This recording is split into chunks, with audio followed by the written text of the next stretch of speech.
שמי דן שויר, אני עוד פחות מחודש חוגג בר מצווה. קוראים לי נועה אריאל ואני בת 11.5. אני אליה בן חיים, בת 12. קוראים לי ינאל בן חיים ואני בת 12.5.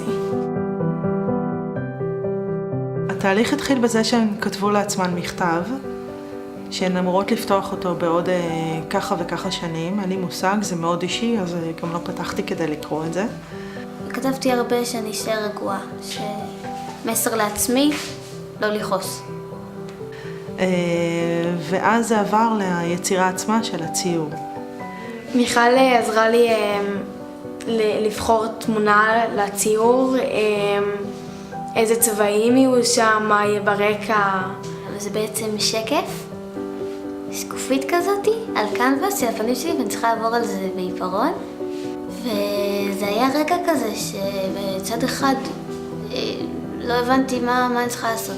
מצד שני, זה היה כיף, זה היה חוויה.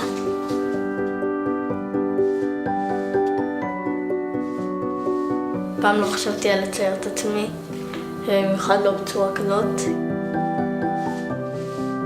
בעיקר התרגשתי לעמוד עם מכחול ואקריל ומול בת כזה גדול וקנבס. הרבה זמן לא ציירתי על קנבס. לקחתי צבעים על צלחת, הרבבתי אותם. לקחתי את המכחול ופשוט התחלתי לצייר וזה זרם לי. מיכל מאוד מכילה מצד אחד, מצד שני גם זורמת עם הילדים. זאת אומרת, אם לא בא להם לצבוע את העיניים שלהם בחום כי הם רוצים עיניים כחולות, אז אין הבעיה שיהיו להם עיניים כחולות, ושיער בלונדיני למשל.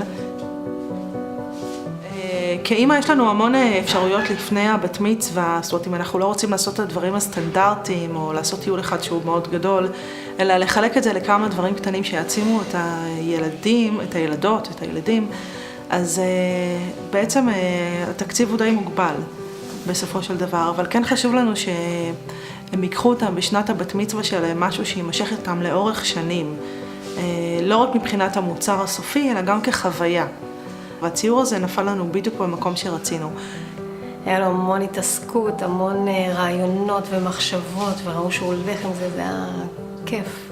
פשוט, הוא נהנה מכל הרגע, וזה העצים אותו, והוא לקח את זה והראה לחברים, והיה פשוט המון כיף סביב זה, וחוויה מאוד מעצימה.